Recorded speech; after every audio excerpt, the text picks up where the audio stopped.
ವಚನದಿಂದ ವಿಚಾರದ ಕಡೆಗೆ, ವಿಚಾರದಿಂದ ಆಚಾರದ ಕಡೆಗೆ, ಆಚಾರದಿಂದ ಬದುಕಿನ ಪರಿವರ್ತನೆಯ ಕಡೆಗೆ ಎಂಬ ಉದಾತ್ತ ಆಶಯದೊಂದಿಗೆ ಸಾಗುತ್ತಿರುವ ಶ್ರಾವಣ ಮಾಸದ ಶರಣಯಾನ ಅಂತಾರಾಷ್ಟ್ರೀಯ ಸರ್ಟಿಫಿಕೇಟ್ ಕೋರ್ಸ್ನ ಇಂದಿನ ವಿಚಾರ ಮಂಥನಕ್ಕೆ ನಿಮಗೆಲ್ಲರಿಗೂ ಹೃದಯಪೂರ್ವಕ ಸ್ವಾಗತ. ಮಾನವ ಬದುಕಿಗೆ ದಾರಿ ತೋರಿಸುವ ಮೌಲ್ಯಗಳು, ವ್ಯಕ್ತಿತ್ವವನ್ನು ರೂಪಿಸುವ ಚಿಂತನೆಗಳು ಹಾಗೂ ಸಮಾಜವನ್ನು ಸುಧಾರಿಸುವ ಸಂದೇಶಗಳು ನಮ್ಮ ವಚನ ಸಾಹಿತ್ಯದಲ್ಲಿ ಅಡಕವಾಗಿವೆ. ಅಂತಹ ವಚನಗಳ ಆಶಯವನ್ನು ಇಂದಿನ ಬದುಕಿನೊಂದಿಗೆ ಬೆಸೆಯುವ ಸಾರ್ಥಕ ಪ್ರಯತ್ನವೇ ಈ ಶರಣಯಾನ. ಇಂದು ಜಗದಗಲ ಮಂಟಪ ಜ್ಞಾನ ದಾಸೋಹ ಸಂಚಿಕೆ 815ರ ಅಂಗವಾಗಿ ವಚನಗಳಲ್ಲಿ ನೈತಿಕ ಮೌಲ್ಯಗಳು ಎಂಬ ಅತ್ಯಂತ ಅರ್ಥಪೂರ್ಣ ಹಾಗೂ ಪ್ರಸ್ತುತ ವಿಷಯದ ಕುರಿತು ವಿಚಾರ ಮಂಥನ ನಡೆಯಲಿದೆ. ಈ ಅರ್ಥಪೂರ್ಣ ಕಾರ್ಯಕ್ರಮವನ್ನು ಸಂಯುಕ್ತವಾಗಿ ಆಯೋಜಿಸುತ್ತಿರುವ RBANMS ಪ್ರಥಮ ದರ್ಜೆ ಕಾಲೇಜು ಬೆಂಗಳೂರು, ಬಸವೇಶ್ವರ ವಾಣಿಜ್ಯ ಮತ್ತು ವಿಜ್ಞಾನ Rajajinagar Bengaluru, Basava Balaga Muscat, Nagarjuna college of management study Chikkaballapur, Siddhamangala Seva Kendra Bengaluru, ವಚನ ಸಾಹಿತ್ಯ ಮಂದಾರ ಫೌಂಡೇಶನ್ ತುಮಕೂರು ಹಾಗೂ ಪ್ರಥಮ ಇಂಟರ್ನ್ಯಾಷನಲ್ ಸ್ಕೂಲ್ ಬೆಂಗಳೂರು. ಈ 7 ಸಂಸ್ಥೆಗಳ ಪರವಾಗಿ ಇಂದಿನ ಕಾರ್ಯಕ್ರಮಕ್ಕೆ ಆಗಮಿಸಿರುವ ಶರಣ ಬಂಧುಗಳು, ಗಣ್ಯರು, ಅಧ್ಯಾಪಕರು, ಸಂಶೋಧಕರು, ವಿದ್ಯಾರ್ಥಿಗಳು ಹಾಗೂ ಆನ್ಲೈನ್ ಮೂಲಕ ಭಾಗವಹಿಸುತ್ತಿರುವ ಪ್ರತಿಯೊಬ್ಬರಿಗೂ ಆತ್ಮೀಯ ಸ್ವಾಗತವನ್ನು ಕೋರುತ್ತೇನೆ. ಹಾಗೆಯೇ ಸತತವಾಗಿ 9ನೇ ವರ್ಷದಿಂದ ಕಾರ್ಯಕ್ರಮದ ಅಧ್ಯಕ್ಷತೆಯನ್ನು ವಹಿಸಿಕೊಂಡಿರುವ ಡಾಕ್ಟರ್ ಶೀಲಾದೇವಿ ಎಸ್ ಮಳಿಮಠ ಮೇಡಂ ಅವರಿಗೂ ಹಾಗೂ ಕಾರ್ಯಕ್ರಮದ ಯಶಸ್ವಿಗೆ ನಿರಂತರವಾಗಿ ತಾಂತ್ರಿಕವಾಗಿ ಸಂಪೂರ್ಣ ಸಹಕಾರ ಬೆಂಬಲ ನೀಡುತ್ತಾ ಬಂದಿರುವ ಡಾಕ್ಟರ್ ವಿಜಯಕುಮಾರ್ ಕಮ್ಮಾರ್ ಸರ್ ಅವರಿಗೂ ಆದರದ ಸ್ವಾಗತವನ್ನು ಕೋರುತ್ತೇನೆ. ಈ ಶರಣಯಾನದ ಸಾರ್ಥಕ ಪಯಣಕ್ಕೆ ತಮ್ಮ ಅಮೂಲ್ಯ ಸಮಯ ಮತ್ತು ಪರಿಶ್ರಮವನ್ನು ನೀಡುತ್ತಿರುವ ನಮ್ಮ ಸಂಯೋಜಕರಾದ ಲಕ್ಷ್ಮೀದೇವಿ ಮೇಡಂ ಹಾಗೂ ಗಿರೀಶ್ ಸರ್ ಅವರಿಗೂ ಸಹ ಹೃದಯಪೂರ್ವಕ ಸ್ವಾಗತ. ಹಾಗೆಯೇ ಸಾಹಿತ್ಯ ಕ್ಷೇತ್ರದಲ್ಲಿ ತಮ್ಮದೇ ಆದ ವಿಶಿಷ್ಟ ಛಾಪನ್ನು ಮೂಡಿಸಿರುವ ಕವಯಿತ್ರಿ, ಲೇಖಕಿ ಹಾಗೂ ವಚನ ಸಾಹಿತ್ಯದ ಅಧ್ಯಯನದಲ್ಲಿ ವಿಶೇಷ ಆಸಕ್ತಿ ಮತ್ತು ಆಳವಾದ ಬದ್ಧತೆಯನ್ನು ಹೊಂದಿರುವ ಡಾಕ್ಟರ್ ಎಂ ಮುಕ್ತುಂಬಿ ಮೇಡಂ ಅವರು ಇಂದು ನಮ್ಮೊಂದಿಗೆ ಉಪಸ್ಥಿತರಿರುವುದು ನಮಗೆಲ್ಲರಿಗೂ ಹೆಮ್ಮೆಯ ಹಾಗೂ ಸಂತಸದ ಸಂಗತಿ. ಸಾಹಿತ್ಯದ ವಿವಿಧ ಪ್ರಕಾರಗಳಲ್ಲಿ ತಮ್ಮ ಸೃಜನಶೀಲತೆಯನ್ನು ಮೆರೆದಿರುವ ಅವರು ಹಲವು ಕೃತಿಗಳನ್ನು ರಚಿಸುವುದರ ಜೊತೆಗೆ ಅನೇಕ ಶೈಕ್ಷಣಿಕ ಕಾರ್ಯಕ್ರಮಗಳಲ್ಲಿ ಭಾಗವಹಿಸಿ ತಮ್ಮ ಅಮೂಲ್ಯ ವಿಚಾರಗಳನ್ನು ಹಂಚಿಕೊಂಡಿದ್ದಾರೆ. ವಿಶೇಷವಾಗಿ ವಚನಕಾರರ ಸೌಂದರ್ಯ ಮೀಮಾಂಸೆ ಎಂಬ ಮಹತ್ವದ ವಿಷಯದಲ್ಲಿ ಸಂಶೋಧನೆ ನಡೆಸಿರುವುದು ವಚನ ಸಾಹಿತ್ಯ ಕುರಿತಾದ ಅವರ ಆಳವಾದ ಅಧ್ಯಯನ ಮತ್ತು ಸಾಹಿತ್ಯಾಸಕ್ತಿಗೆ ಸಾಕ್ಷಿಯಾಗಿದೆ. ವಚನಗಳು ಕೇವಲ ಸಾಹಿತ್ಯದ ಅಭಿವ್ಯಕ್ತಿಗಳಲ್ಲ, ಅವು ಮಾನವೀಯತೆಯ ಸತ್ಯ, ಪ್ರಾಮಾಣಿಕತೆ, ಕಾಯಕ, ದಾಸೋಹ ಮತ್ತು ಸಾಮಾಜಿಕ ಹೊಣೆಗಾರಿಕೆಯಂತಹ ನೈತಿಕ ಮೌಲ್ಯಗಳನ್ನು ಸಾರುವ ಬದುಕಿನ ದಾರಿ ದೀಪಗಳಾಗಿವೆ. ಅಂತಹ ವಚನಗಳಲ್ಲಿರುವ ನೈತಿಕ ಮೌಲ್ಯಗಳು ಇಂದಿನ ಜೀವನದೊಂದಿಗೆ ಬೆಸೆಯುವ ಅವರ ವಿಚಾರಗಳು ನಮಗೆಲ್ಲರಿಗೂ ಖಂಡಿತವಾಗಿಯೂ ಮಾರ್ಗದರ್ಶನ ನೀಡಲಿವೆ ಎಂಬ ವಿಶ್ವಾಸದೊಂದಿಗೆ ನಮ್ಮ ಹಿರಿಯ ಚಿಂತಕಿ ಹಾಗೂ ವಚನ ಸಾಹಿತ್ಯ ಅಧ್ಯಯನ ಶೀಲರಾದ ಡಾಕ್ಟರ್ ಎಂ ಮುಕ್ತುಂಬಿ ಮೇಡಂ ಅವರನ್ನು ನಮ್ಮೆಲ್ಲರ ಪರವಾಗಿ ಹೃದಯಪೂರ್ವಕವಾಗಿ ಸ್ವಾಗತಿಸುತ್ತೇನೆ. ಇಂದಿನ ವಿಚಾರ ಮಂಥನಕ್ಕೆ ಆತ್ಮೀಯವಾಗಿ ಅವರನ್ನು ಬರಮಾಡಿಕೊಳ್ಳುತ್ತಾ ಡಾಕ್ಟರ್ ಮುಕ್ತುಂಬಿ ಮೇಡಂ ಅವರು ವೇದಿಕೆಯನ್ನು ಅಲಂಕರಿಸಬೇಕು, ತಮ್ಮ ಉಪನ್ಯಾಸವನ್ನ ಪ್ರಾರಂಭಿಸಬೇಕಾಗಿ ಅವರಿಗೆ ಮತ್ತೊಮ್ಮೆ ಹೃದಯಪೂರ್ವಕ ಸ್ವಾಗತಗಳು. ಎಲ್ಲರಿಗೂ ನಮಸ್ಕಾರ. ನಮಸ್ಕಾರ ಮ್ಯಾಮ್. ನಾನು ಡಾಕ್ಟರ್ ಮಕ್ತುಂಬಿ. ನಾನು ಇಂದು ಶರಣರ ವಚನಗಳಲ್ಲಿ ನೈತಿಕ ಮೌಲ್ಯ ಕುರಿತು ಮಾತನಾಡ್ತಾ ಇದ್ದೀನಿ. ವಚನಕಾರರು ತಮ್ಮ ವಚನಗಳನ್ನ ಕೇವಲ ಸಾಹಿತ್ಯಿಕ ಮೌಲ್ಯವಾಗಿ ತೆಗೆದುಕೊಳ್ಳಲಿಲ್ಲ, ಅವರು ಬದುಕಿನ ಮೌಲ್ಯವಾಗಿ ತೆಗೆದುಕೊಂಡ್ರು ಅಂತ ನಾವ್ ಇಲ್ಲಿ ಹೇಳ್ಬೋದು.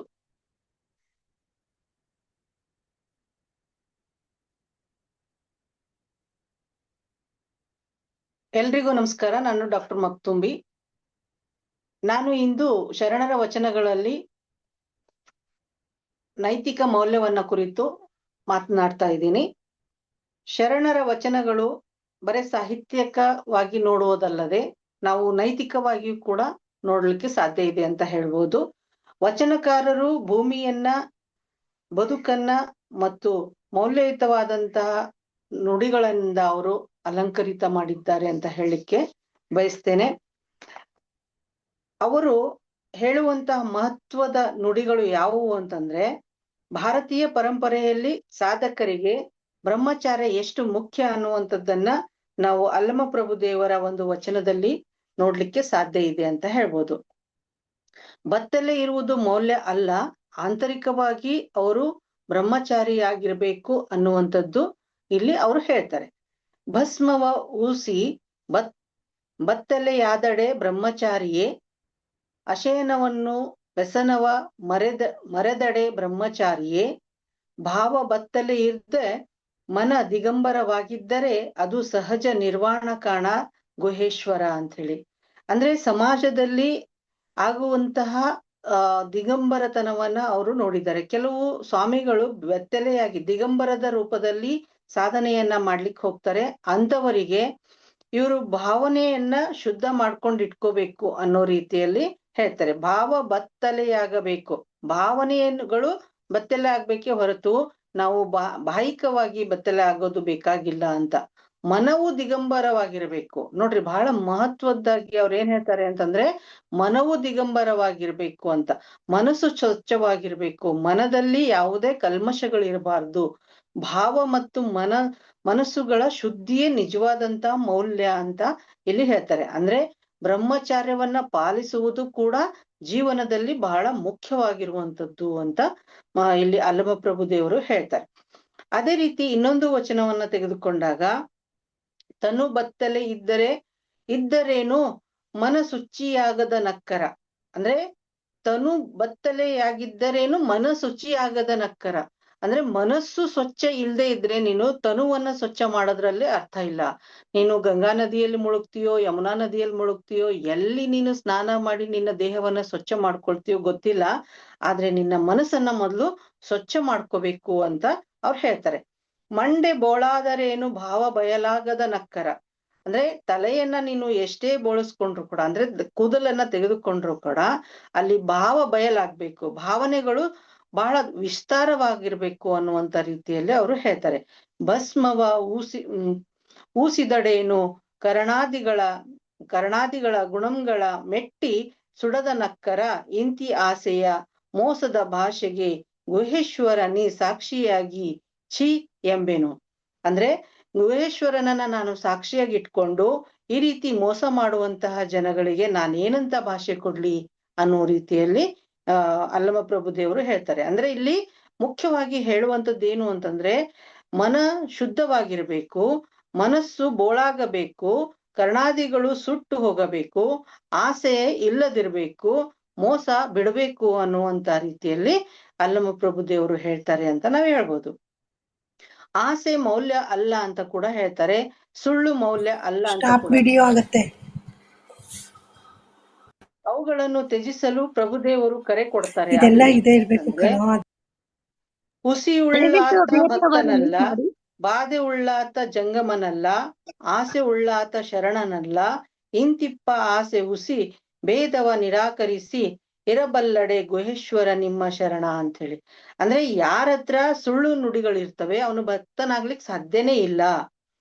ಯಾರತ್ರ ಬಾಧೆಗಳಿರ್ತವೆ ಅಂದ್ರೆ ಜೀವನದ ಜಂಜಾಟ ಇರ್ತದೋ ಅವರು ಯಾವತ್ತೂ ಜಂಗಮ ಆಗ್ಲಿಕ್ಕೆ ಸಾಧ್ಯ ಇಲ್ಲ.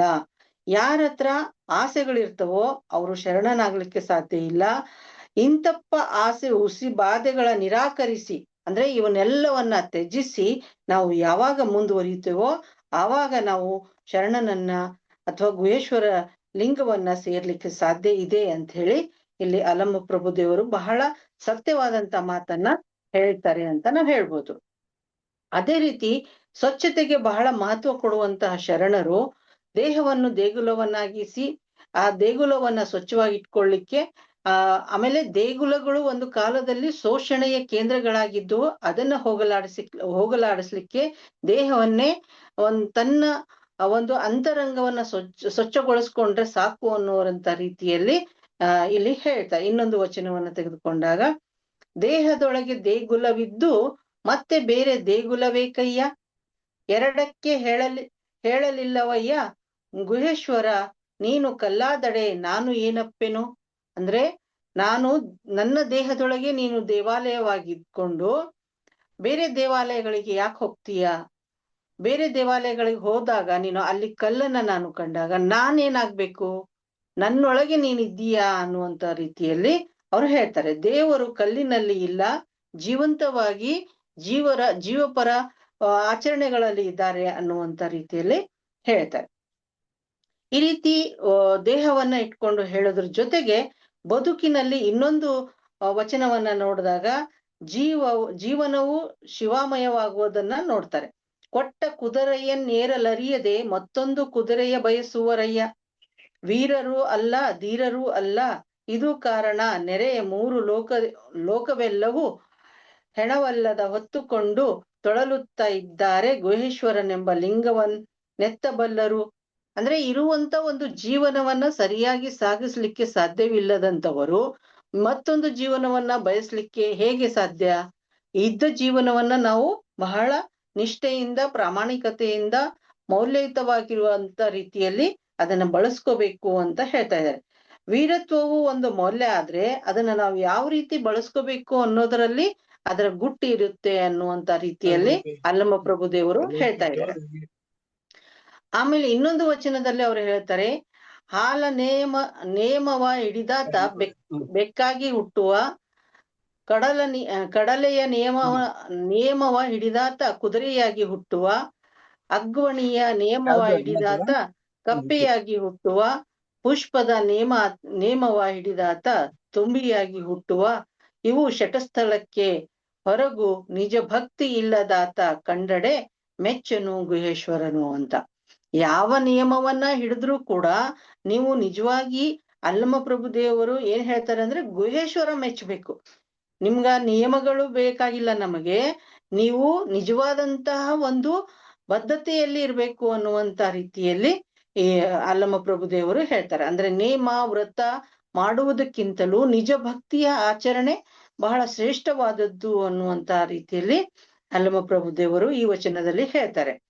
ಸತ್ತ ಬಳಿಕ ದೊರಕುವುದು ಮೋಕ್ಷಕ್ಕಾಗಿ ಹಾತೊರೆಯುವುದು ಬೇಕಾಗಿಲ್ಲ, ಇದ್ದಾಗಲೇ ನಾವು ಜೀವನವನ್ನ ಒಳ್ಳೆ ರೀತಿಯಲ್ಲಿ ಭಗವಂತನಿಗೋಸ್ಕರ ನಾವು ಪ್ರಾಮಾಣಿಕ ಕರ್ತವ್ಯಗಳನ್ನ ಮಾಡಬೇಕು ಅಂತ ಅವರು ಹೇಳೋದ್ರಲ್ಲಿ ಯಾವುದೇ ಸಂಶಯವಿಲ್ಲ ಅಂತ ನಾವು ಹೇಳ್ಬೋದು. ಸತ್ತ ಬಳಿಕ ಮುಕ್ತಿಯ ಹಡೆದೇಹನೆಂದು ಪೂಜಿಸ ಹೋದಡೆ ಆ ದೇವರೇನ ಕೊಡುವನೋ, ಸಾಯದೆ ನೋಯದೆ ಸ್ವತಂತ್ರವಾಗಿ ಸಂದು ಭೇದವಿಲ್ಲದಿಪ್ಪ ಗುಹೇಶ್ವರ ನಿಮ್ಮ ಶರಣ ಅಂತ ಹೇಳಿ.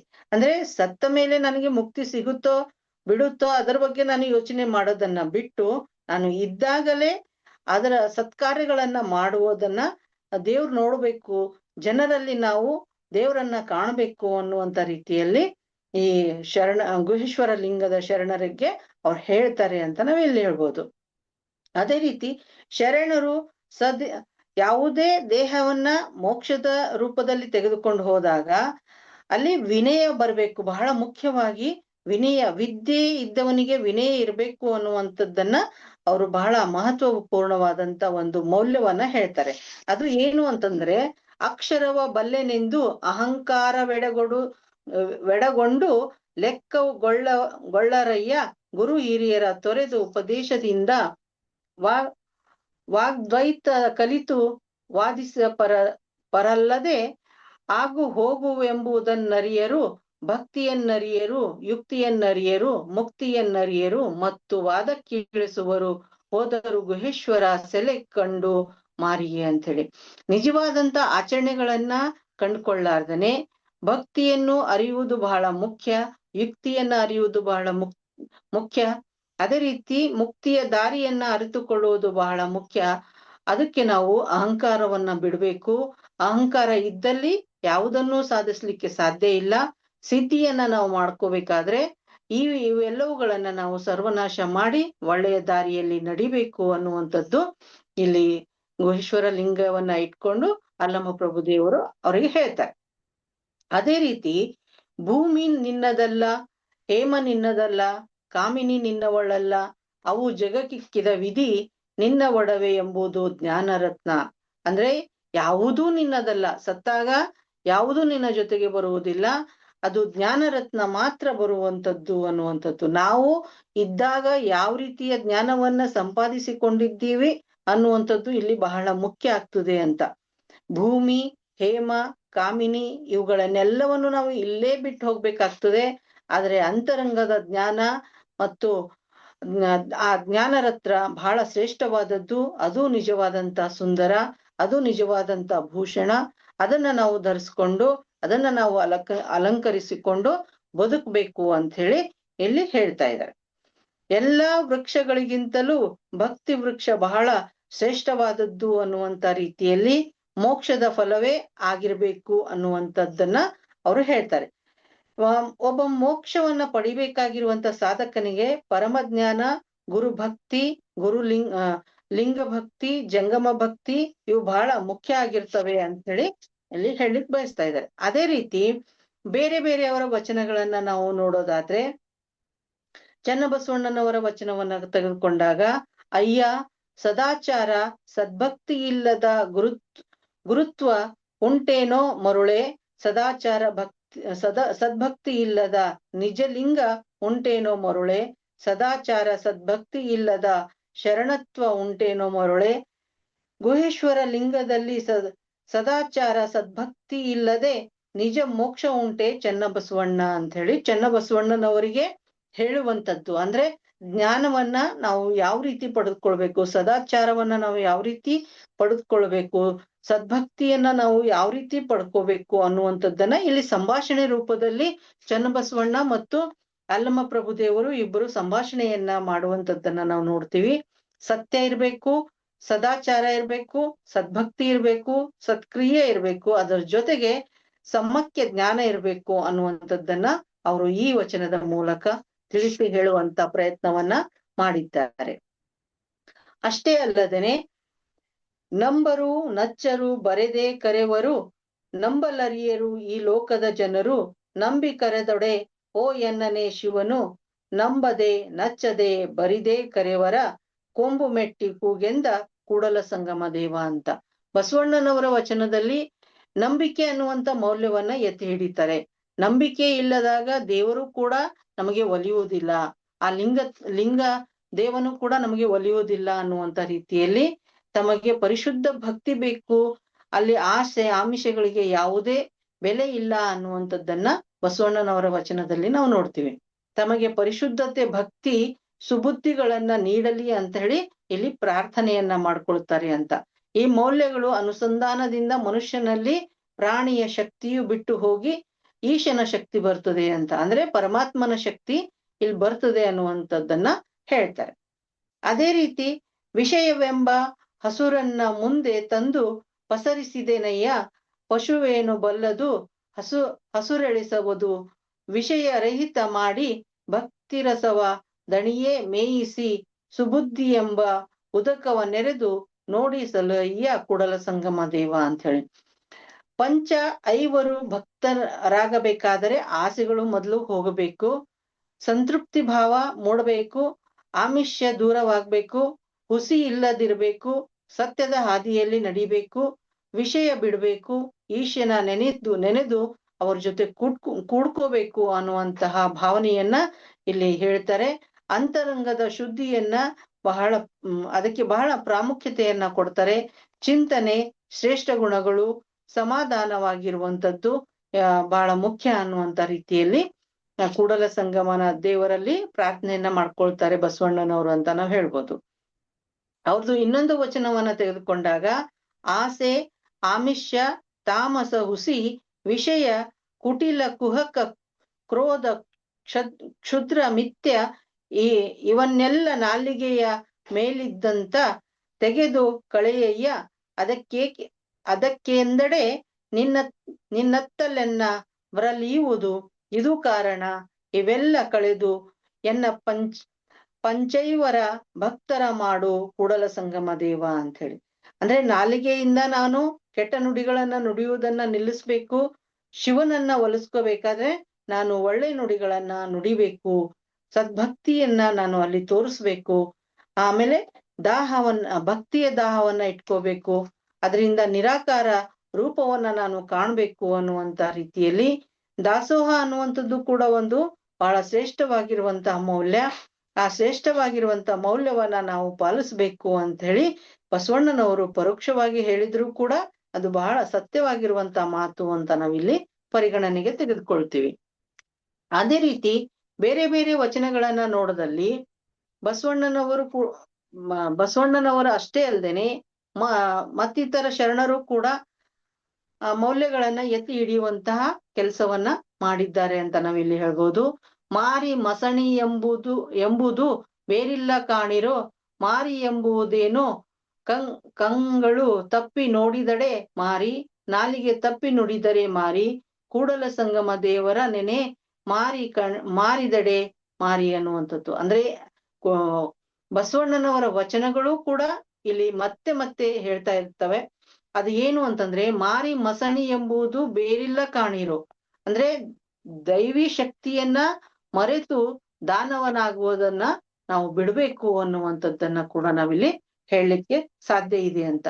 ಸತ್ಯದ ನಿಲುವನ್ನ ಅರಿಬೇಕು, ಸದ್ಗುಣಗಳನ್ನ ಸಾಧಿಸುವುದು, ಅಹಂಕಾರ ಬಿಡುವುದು, ಇವೇ ಮೌಲ್ಯದ ಹಾದಿ ಅಂತ ಹೇಳಿ.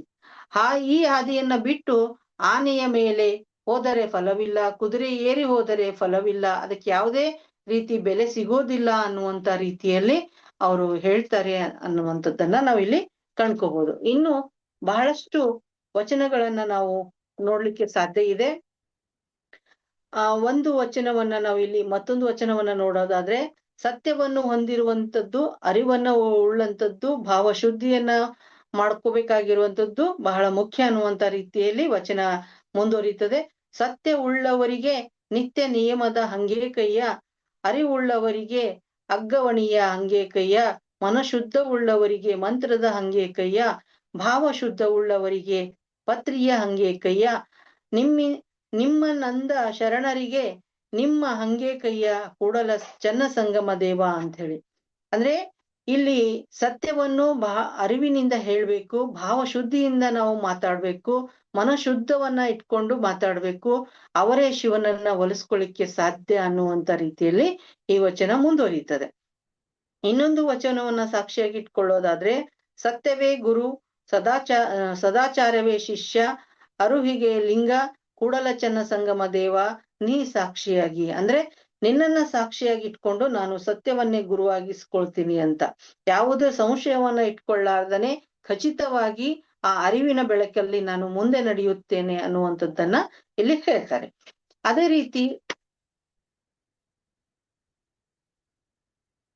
ರೀತಿ ಸಿದ್ದರಾಮ ಶಿವಯೋಗಿ ಶರಣರು ಕೂಡ ಮೌಲ್ಯದ ಬಗ್ಗೆ ಬಹಳ ಚೆನ್ನಾಗಿ ಹೇಳಿದ್ದಾರೆ.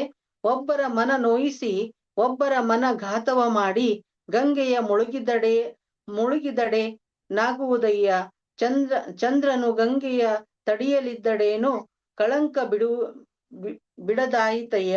ಇದು ಕರಣ ಮನವ ನೋಯಿಸಿದವನೇ, ಒಬ್ಬರ ಘಾತವ ಮಾಡಿದವನೇ, ಪರಮ ಪಾವನ ನೋಡ ಕಪಿಲ ಸಿದ್ಧ ಚನ್ನ ಮಲ್ಲಿಕಾರ್ಜುನ ಅಂತ ಹೇಳಿ. ಅಂದ್ರೆ ಮನುಷ್ಯ ಬೇರೆಯವರಿಗೆ ನೋವನ್ನ ಕೊಟ್ಟು ತಾನು ಸುಖವಾಗಿರ್ಲಿಕ್ಕೆ ಸಾಧ್ಯ ಇಲ್ಲ. ಒಬ್ಬರ ನೋವಿಗೆ ನಾವು ಸ್ಪಂದನೆ ಮಾಡ್ಬೇಕಾಗ್ತದೆ, ಆ ನೋವನ್ನ ನಾವು ತಿಳ್ಕೋಬೇಕಾಗ್ತದೆ. ಇವು ಕೂಡ ಮೌಲ್ಯ ಆಗಿರ್ತವೆ ಅನ್ನುವಂಥದ್ದು. ಜೀವನದೊಳಗೆ ಬೇರೆಯವರನ್ನ ತೊಂದರೆ ಕೊಡೋದಾಗ್ಲಿ, ಬೇರೆಯವರನ್ನ ನೋಯಿಸುವುದಾಗ್ಲಿ ಅದನ್ನೆಲ್ಲ ನಾವು ಮಾಡಬಾರ್ದು ಅಂತ ಇಲ್ಲಿ ಹೇಳ್ತಾರೆ. ಇನ್ನೊಂದು ವಚನವನ್ನ ನೋಡೋದಾದ್ರೆ, ಸತ್ಯವಿಲ್ಲದ ಭಕ್ತಿಯ 1000 ವರುಷ ಮಾಡಿದರೇನು, ನಿಷ್ಠೆಯಿಲ್ಲದ ಪೂಜೆಯ ಸುಕಾಲ ಮಾಡಿದರೇನು, ಭಾವ ನೆಲೆಯುಳ್ಳ ಪ್ರಸಾದವನ್ನೇಸುಲು ಕಾಲ ಕೊಂಡಲ್ಲಿ ಫಲವೇನು, ಅಭ್ಯಾಸವಾಯಿತಲ್ಲದೆ ಒಬ್ಬರೊಬ್ಬರ ಕಂಡು ಮಾಡುವವರಲ್ಲದೆ, ಸಹಜವಿಲ್ಲ, ಸಮ್ಯಕ್ಯವಿಲ್ಲ, ನಿಜವಿಲ್ಲ, ಇದು ಕಾರಣ ಇಂತಿಪ್ಪರ ಭಕ್ತರೆನ್ನಲಾಗದು, ಕೂಡಲ ಚೆನ್ನ ಸಂಗಯ್ಯ ನೀ ಸಾಕ್ಷಿಯಾಗಿ ಛೀ ಎಂಬೆನು ಅನ್ನುವಂತ ರೀತಿಯಲ್ಲಿ ನೋಡ್ರಿ ಎಷ್ಟು ಸ್ಪಷ್ಟವಾಗಿ ಅವರು ಹೇಳಲಿಕ್ಕೆ, ಅಂದ್ರೆ ಮುಲಾಜಿಲ್ಲದೇನೆ ಛೀಮಾರಿಯನ್ನ ಹಾಕುವಂತಹ ಒಂದು ಪದ್ಧತಿ. ಅಂದ್ರೆ ಕೆಟ್ಟದ್ದನ್ನ ಬಹಳ ಸರಳವಾಗಿ ಅವರು ಅಲ್ಲಿ ಖಂಡಿಸ್ತಾ ಇದ್ರು ಅನ್ನುವಂಥದ್ದು ನಮ್ಗಿಲ್ಲಿ ಗೊತ್ತಾಗ್ತದೆ ಅನ್ನುವಂಥದ್ದು. ನೀನ್ ಒಲಿಸುವುದಡೆ ನಿರಂಭಾವ ಭಾವವೇ ತೃಪ್ತಿ, ಅನ್ಯ ಭಾವಂಗಳನ್ನೆಲ್ಲ ನಯ್ಯ, ಹೊನ್ನು ಹೆಣ್ಣು ಮಣ್ಣು ಮುನ್ನವೇ ಸಟಿ ಮಾಡಿ ದಾಸೋಹದಲ್ಲಿ ಸುಖಿಯಾದೆನಯ್ಯ. ಕಪಿಲ ಸಿದ್ಧ ಮಲ್ಲೇಶ್ವರ ಅನ್ನುವಂತಹ ಅಂಕಿತನಾಮವನ್ನ ಇಟ್ಕೊಂಡಿರುವಂತ ಕಪಿಲ ಸಿದ್ಧ ಮಲ್ಲೇಶ್ವರ ಅನ್ನುವಂಥದ್ದು ಕೂಡ ಸಿದ್ದರಾಮ ಶಿವಯೋಗಿಗಳ ವಚನದಲ್ಲಿ ಬರ್ತದೆ ಅಂತ ನಾವಿಲ್ಲಿ ಹೇಳ್ಬೋದಾಗಿದೆ. ಅದೇ ರೀತಿ ತನುವಿಡಿದು ದಾಸೋಹ ಮಾಡಿ ಗುರುಪ್ರಸಾದಿಯಾದ ಬಸವಣ್ಣ, ಮನವಿಡಿದು ದಾಸೋಹ ಮಾಡಿ ಲಿಂಗ ಪ್ರಸಾದಿಯಾದ ಬಸವಣ್ಣ, ಧನವಿಡಿದು ದಾಸೋಹ ಮಾಡಿ ಜಂಗಮ ಪ್ರಸಾದಿಯಾದ ಬಸವಣ್ಣ, ಇಂತಿ ತ್ರಿವಿಧವಿಡಿದು ದಾಸೋಹ ಮಾಡಿ ಸದ್ಗುರು ಕಪಿಲ ಸಿದ್ಧ ಮಲ್ಲಿಕಾರ್ಜುನಯ್ಯ, ನಿಮ್ಮ ಶರಣರ ಸ್ವಯಂ ಪ್ರಸಾದಿಯಾದೆನಯ್ಯ ಬಸವಣ್ಣ ಅಂತ ಹೇಳಿ. ಅಂದ್ರೆ ಎಲ್ಲಕ್ಕಿಂತ ಶ್ರೇಷ್ಠವಾಗಿ ಮಾಡುವಂತಹ ಕರ್ತವ್ಯಗಳನ್ನ ಮಾಡಿರುವಂತಹ ಬಸವಣ್ಣನವರನ್ನ ಅವ್ರು ಇಲ್ಲಿ ವರ್ಣನೆಯನ್ನ ಮಾಡೋದನ್ನ ನಾವು ನೋಡ್ತೀವಿ. ತನುವಿಡಿದು ಅಂದ್ರೆ ತನುವನ್ನ ಗಟ್ಟಿಯಾಗಿ ಇಟ್ಕೊಂಡು ಅವರು ದಾಸೋಹವನ್ನ ಮಾಡ್ತಾರೆ, ಮನುವನ್ನ ಗಟ್ಟಿಯಾಗಿ ಇಟ್ಕೊಂಡು ದಾಸೋಹವನ್ನ ಮಾಡ್ತಾರೆ, ಧನವಿಡಿದು ದಾಸೋಹವನ್ನ ಮಾಡ್ತಾರೆ, ಜಂಗಮರಾಗಿ ದಾಸೋಹವನ್ನ ಮಾಡ್ತಾರೆ. ಅಲ್ಲಿ ಸದ್ಗುರುವನ್ನ ಕಾಣುವಂಥದ್ದು, ಸದ್ಗುರು ಅಂದ್ರೆ ಹಿಂಗಿರ್ಬೇಕು ಅನ್ನುವಂತಹ ಒಂದು ಮಾಡೆಲ್, ಒಂದು ಮಾದರಿಯನ್ನ ಬಸವಣ್ಣನವರಲ್ಲಿ ಕಾಣ್ತಾರೆ ಅನ್ನುವಂಥದ್ದು ನಮಗಿಲ್ಲಿ ಕಂಡು ಬರ್ತದೆ ಅಂತಾನು ಹೇಳ್ಬೋದು. ಅದೇ ರೀತಿ ಇನ್ನೊಂದು ವಚನವನ್ನ ನೋಡೋದಾದ್ರೆ, ಸೋಹಂ ಎಂಬುದು ಅಂತರಂಗದ ಮದ ನೋಡಯ್ಯ, ಶಿವೋಂ ಎಂಬುದು ಬಹಿರಂಗದ ಮದ ನೋಡಯ್ಯ, ಈ ದ್ವಂದ್ವವಳಿದು ದಾಸೋಹಂ ಎಂದೆನಿಸಿದಯ್ಯ ಕಪಿಲ ಸಿದ್ಧ ಮಲ್ಲಿಕಾರ್ಜುನ ಅಂತೇಳಿ. ಸೋಹಂ ಅನ್ನುವಂತ ಭಾವ ಹೋಗ್ಬೇಕು, ಶಿವೋಂ ಅನ್ನುವಂತ ಭಾವ ಹೋಗಿ ದಾಸೋಹಂ ಅನ್ನುವಂತ ಭಾವ ಬಂದಾಗ ಮಾತ್ರ ನಾವು ಒಳ್ಳೆ ರೀತಿ ಜೀವನವನ್ನ ಬದುಕಲಿಕ್ಕೆ ಸಾಧ್ಯ ಇದೆ ಅನ್ನುವಂಥದ್ದನ್ನ ಇಲ್ಲಿ ಹೇಳ್ತಾರೆ. ಇದು ಕೂಡ ಒಂದು ಜೀವನದ ಮೌಲ್ಯ ಅಂತ ನಾವಿಲ್ಲಿ ಪರಿಗಣನೆಗೆ ತೆಗೆದುಕೊಳ್ಬಹುದು. ಅದೇ ರೀತಿ ಜಪಿಸಬೇಕು ಸತ್ಯಶೀಲವ, ಜಪಿಸಬೇಕು ಪರಹಿತವ, ಜಪಿಸಬೇಕು ಪರಸ್ತ್ರೀಯ ಪರಧನವನ್ನೊಲ್ಲೆನೆಂಬುದ, ಜಪಿಸಬೇಕು ಗುರುಲಿಂಗ ಜಂಗಮವ ದಾಸೋಹವ, ಜಪಿಸಬೇಕು ಕಪಿಲ ಸಿದ್ಧ ಮಲ್ಲಿಕಾರ್ಜುನ ನಮಃ ಎಂದು ಕೇದಾರ ಗುರುದೇವ ಅಂತ ಹೇಳಿ ಅವರು ಗುರುಗಳಲ್ಲಿ ಅವರು ವಿನಯಪೂರ್ವಕವಾಗಿ ಕೇಳ್ಕೊಳ್ತಾರೆ. ಅದು ಹೇಗೆ ಅಂತಂದ್ರೆ, ಸತ್ಯಶೀಲ ಎಲ್ಲವನ್ನೂ ನಾವು ಒಂದು ನಿಯಮಬದ್ಧವಾಗಿ ಆಚರಣೆಗೆ ತಗೊಂಡ್ ಬರ್ಬೇಕು ಅನ್ನುವಂತ ಭಾವನೆಯನ್ನ ಅವರು ಇಲ್ಲಿ ವ್ಯಕ್ತಪಡಿಸ್ತಾರೆ. ಅಂದ್ರೆ ಪರಹಿತವನ್ನ ಬಯಸ್ಬೇಕು, ಪರ ಸ್ತ್ರೀಯನ್ನ ನಾವು ಕಣ್ಣೆತ್ತು ಕೂಡ ನೋಡಬಾರ್ದು, ಪರಧನವನ್ನ ನಾವು ತೆಗೆದುಕೊಳ್ಬಾರ್ದು, ಗುರುಲಿಂಗ ಜಂಗಮರಿಗೆ ದಾಸೋಹವನ್ನ ಮಾಡ್ಬೇಕು ಅನ್ನುವಂಥದ್ದನ್ನ ಇಲ್ಲಿ ತಿಳಿಸಿಕೊಡುವಂತ ಕೆಲಸವನ್ನ ಮಾಡ್ತಾ ಇದ್ದಾರೆ. ಅದೇ ರೀತಿ ಈಗ ನಾವು ಅಕ್ಕ ಮಹಾದೇವಿಯವರ ವಚನವನ್ನ ನೋಡೋದಾದ್ರೆ, ಆಸೆ ಎಂಬುದು ಅಕ್ಕ ಮಹಾದೇವಿಯವರ ವಚನವನ್ನ ನೋಡುವುದಾದರೆ, ಒಡಲ ಕಳವಳಕ್ಕಿ ಅಡವಿಯ ಪೊಕ್ಕೆನು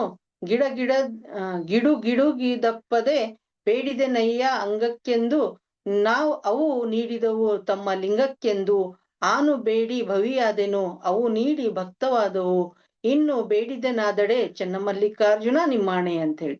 ಅಂದ್ರೆ ಬೇಡುವಂತವನು ಭವಿಯಾಗಿರ್ತಾನೆ, ನೀಡುವಂತವ್ರು ದಾಸೋಹಿಗಳಾಗಿರ್ತಾರೆ ಅಂತ.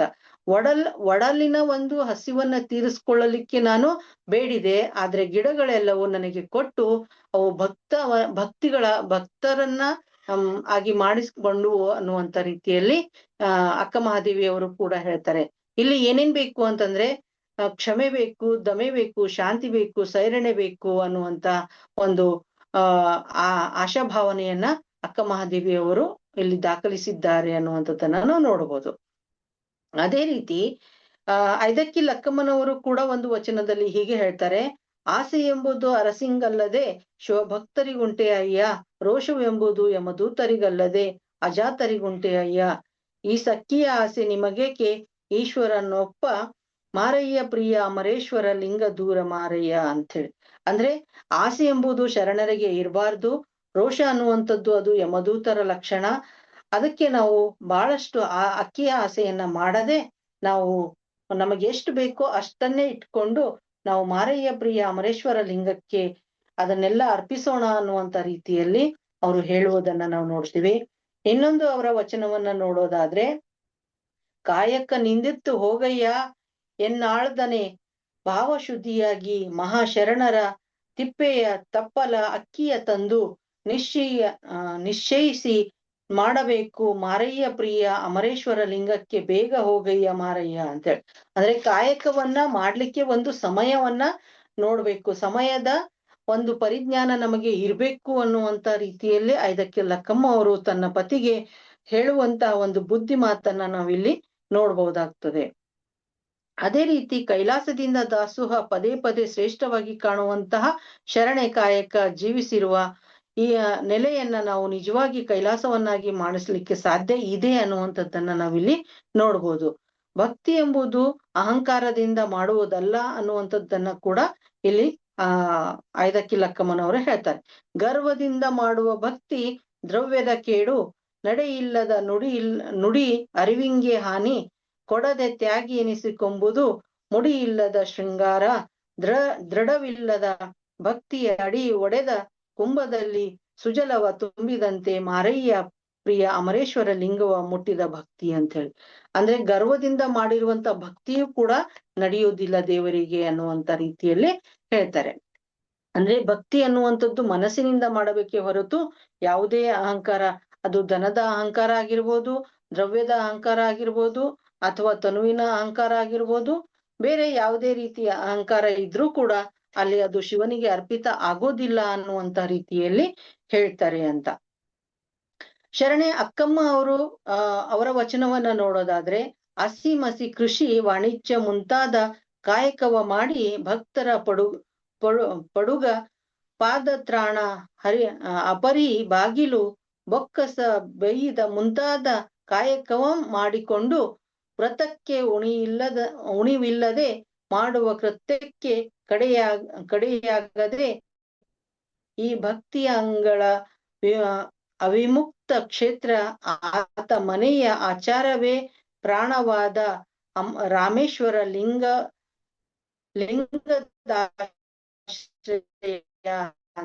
ಹೇಳಿ ಅವರು ಈ ವಚನದಲ್ಲಿ ಹೇಳ್ತಾರೆ. ನೀವು ಯಾವುದೇ ಕಾಯಕವನ್ನಾದ್ರೂ ಮಾಡಿ, ಆದ್ರೆ ಅದು ಭಕ್ತಿಯಿಂದ ಮಾಡಿ ಗುರು ದರ್ಶನವನ್ನ ಪಡಿಬೇಕಕ್ಕೆ ಮೊದಲ ಪ್ರಾಶಸ್ತ್ಯವನ್ನ ಕೊಡ್ತಾರೆ ಅನ್ನುವಂಥದ್ದು. ಅದೇ ರೀತಿ ಅಮುಗೆ ರಾಯಮ್ಮ ಶರಣೆಯು ಕೂಡ ಒಂದು ವಚನದಲ್ಲಿ ಈ ರೀತಿ ಹೇಳ್ತಾರೆ, ಶೀಲವಂತನಾದಡೆ ಜಾತಿ ಬಿಡಬೇಕು, ಶಿವಜ್ಞಾನಿಯಾದಡೆ ಸಮಯವ ಬಿಡಬೇಕು, ಹಿಂಗಲ್ಲದೆ ಜಗದಲ್ಲಿ ನಡೆವ ಭ್ರಾಂತರ ಸುದಿಯಕ್ಕೆ ನಿಭ್ರಾಂತನಾದ ಶರಣಂಗೆ ಅಮುಗೇಶ್ವರ ಅಂತ ಹೇಳಿ. ಅಮುಗೆಯ ಬಗ್ಗೆ, ಸುಜ್ಞಾನಿ ಆಗುವುದರ ಬಗ್ಗೆ ಬಹಳ ಮಾರ್ಮಿಕವಾಗಿ ಹೇಳಿದ್ದಾರೆ ಅಂತ ನಾವಿಲ್ಲಿ ನೋಡ್ಬೋದು.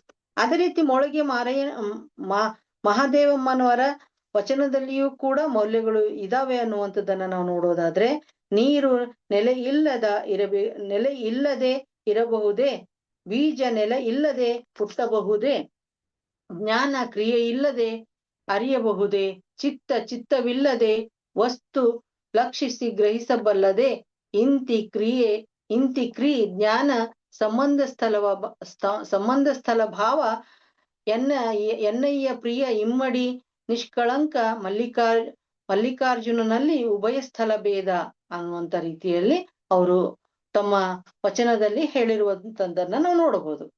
ಅದೇ ರೀತಿ ಹಡಪದ ಲಿಂಗಮ್ಮ ಶರಣೆಯು ಕೂಡ ಮೌಲ್ಯದ ಬಗ್ಗೆ ಬಹಳ ಚೆನ್ನಾಗಿ ಹೇಳಿದ್ದಾರೆ. ಅದು ಹೇಗೆ ಅಂತಂದ್ರೆ, ಅಂತರಂಗ ಬಹಿರಂಗ ಶುದ್ಧಿ ಇಲ್ಲದೆ ನುಡಿದವರು ಸಂತೆಯ ಸೂಳೆಯರಂತೆ, ಅಂತರಂಗ ಬಹಿರಂಗವೆಂಬುದಿಲ್ಲ ನಿಮ್ಮ ಶಿವಶರಣಂಗೆ, ಅಂತರಂಗವೆಲ್ಲ ಅರುಹಿ ಹೋಯಿತು ಬಹಿರಂಗದಲ್ಲಿ ಲಿಂಗವಾಯಿತು, ಆ ಲಿಂಗದಲ್ಲೇ ನುಡಿದು ಲಿಂಗದಲ್ಲೇ ನಡೆದು ಆ ಲಿಂಗದಲ್ಲೇ ಮುಟ್ಟಿ ದೇಹದಲ್ಲೇ ವಾಸಿಸಿ ಲಿಂಗದಲ್ಲಿ ಕೇಳ ಲಿಂಗವಾಗಿ ನೋಡಿ ಸರ್ವಾಂಗವು ಲಿಂಗವಾಗಿ ಆ ಲಿಂಗವ ನೋಡುವ ಕಂಗಳಲ್ಲೇ ಐಕ್ಯ ಕಂಡಯ್ಯ ಅಪ್ಪಣ್ಣ ಪ್ರಿಯ ಚನ್ನಬಸವಣ್ಣ ಅಂತ ಹೇಳಿ. ಅಂದ್ರೆ ಪ್ರತಿಯೊಬ್ಬ ಶರಣರ ವಚನದಲ್ಲಿಯೂ ಕೂಡ ಮೌಲ್ಯಗಳಿಗೆ ಬಹಳ ಮುಖ್ಯ ಪ್ರಾಮುಖ್ಯತೆಯನ್ನ ನೀಡಿದ್ದಾರೆ ಅನ್ನುವಂಥದ್ದನ್ನ ನಾವಿಲ್ಲಿ ನೋಡ್ಬೋದು. ಸತ್ಯಕ್ಕೂ ಕೂಡ ಒಂದು ಬಹಳ ಮಾರ್ಮಿಕವಾಗಿರುವಂತಹ ವಚನವನ್ನ ಹೇಳಿದ್ದಾರೆ.